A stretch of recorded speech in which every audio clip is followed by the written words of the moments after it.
Hello everyone and welcome back to the JP on Comms YouTube channel. It's been a little while, of course, the most recent video on the channel being the podcast posted at the start of the month, looking back over August. Of course, it's going to be another one coming up very shortly, but as you can tell by the title of this video, it's time to take a look at Maidstone United's most convincing win of the season and try and figure out whether this is the start of the new beginning for Maidstone United under George Elokobi. Of course, people have had their doubts throughout the season, but today, Maidstone has certainly provided that undisputable evidence to even Elokobi and his merry men's biggest of doubters.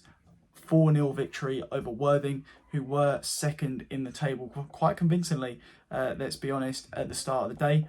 They did end up losing 4-0 to Stones, who were 8th at the start of the day. Maidstone have hopped up into 7th now. Worthing have dropped down into 3rd, I do believe. So Maidstone now just 3 points off league leaders Bath in the National League South, and they're looking pretty tasty. Of course, 3 wins on the bounce, a clean sheet today as well, of course, and a win against Chippenham on the road, which of course is always a good away victory, and a very convincing win a couple days ago, against of course Stenning Town on the road. So come back to the Gallagher, very convincing win, and to be honest, I still haven't really got over it. I mean, some fantastic performances today in the squad. Levi Amanchi, stunning performance, 2 goals. So Wanjau-Smith, stunning performance, a goal.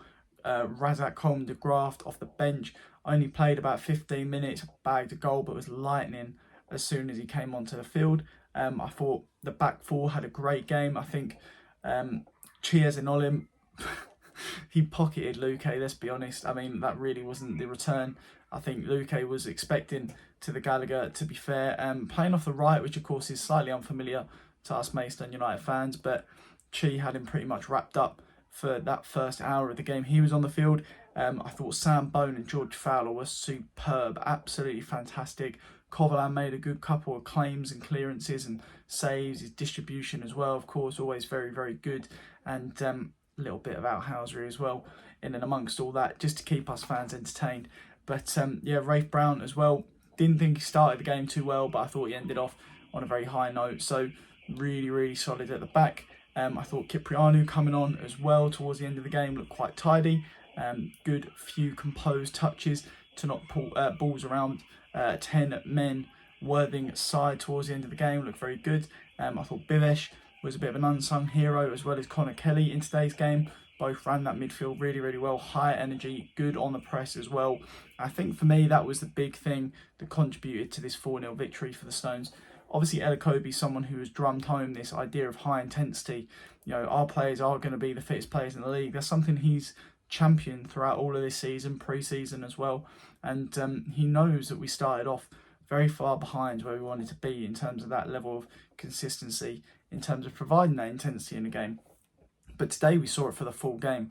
I mean, right down to the end, Connor Kelly, I mean, as soon as the final whistle went, collapsed on the ground just because he must have been absolutely shattered. I don't know how much ground he covers on an average game, but let me tell you now, that was more than average for anybody on the field today. And it's that level of intensity which really set Worthing off very uneasily. I mean, their position was clear. They wanted to try and play out from the back. They wanted to just kind of build up slowly, gradually, work their way forward, a few technical, intricate one-touch passes and try and knock the ball around Maidstone and perhaps catch us off guard with Chiez and Olim and Rafe Brown playing up a little bit higher than, you know, your typical fullbacks do. And it just didn't work for them. You know, Levi Manchi and Sol Wanjau-Smith led the line expertly. Lamar Reynolds as well, playing very well down the right-hand side in terms of his high press. I think his end product could have been a lot better. There was a lot of times, I think it was the number 23, did manage to get the ball off him. Much smaller than Lamar. Very, very good player he seemed in that game, playing left back for the majority of it. But I thought still Lamar contributed a lot in terms of his intensity on that press and closing people down. And when you've got a team like Worthing on the back foot, you know, a very technical team, a team who are brushing teams to the side really throughout the majority of the season so far. You know, we're 10 games in now. You don't get second in the league after 9 games and third in the league after 10 without being a very good team. And Worthing are that, of course, but today they just didn't look it. They really didn't look it. They looked probably one of the least convincing sides that we played this season. And Maidstone caused that. They really, really did cause that, in my opinion. Elokobi perfected this one down to a T. I thought everything on the field worked out. And as well, I said this to a few people at the ground today that I was talking to and standing with, that I don't think everyone for Maidstone particularly had a great game today.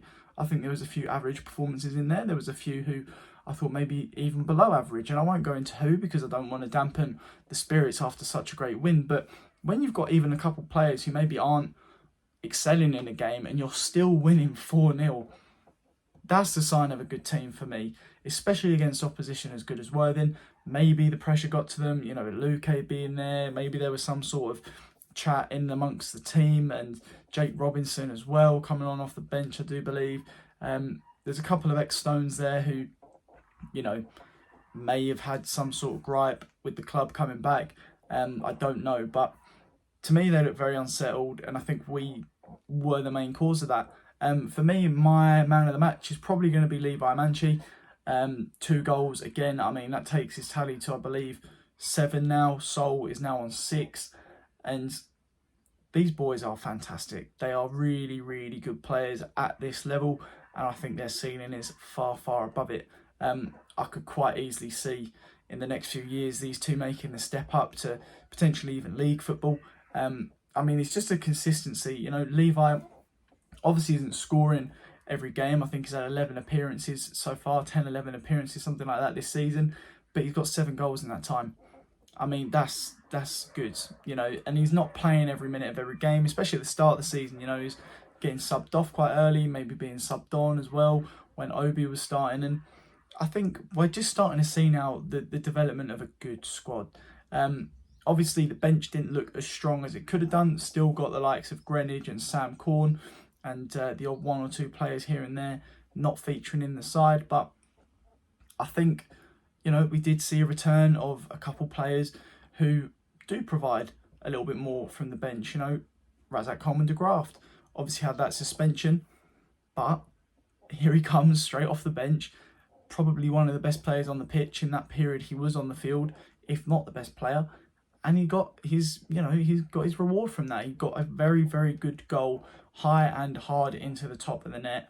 And, it's when we've got players like that who can come off the bench, when we're already doing so well in a game, we don't have to worry about risking Levi for a whole game or risking Sol for a whole game and then potentially letting it slip away. When you've got that quality that can come in for that last half an hour, 15, 20 minutes at times, you don't have to worry about potentially letting leads slip when you've got the quality that can come off the bench to try and bolster the squad during a game. So for me, I'm absolutely ecstatic at that game. I'm really, really tired after it and my voice has gone a little bit. That's why I'm not quite as dramatic as I could be on this video. But trust me, on the inside, I'm beaming, absolutely beaming. Really, really happy about that game. And of course, we've got another game in the FA Cup coming up at the weekend as well. I'm going to be commentating that one as well at Winchester. Get down there, have a pint. Hopefully it'll all blow over quite smoothly. And I'll be seeing you down there at the weekend. But thank you all so very much for watching. Very, very well done to Maidstone United and George Edakobi and the boys. And I'll catch you all in the next one.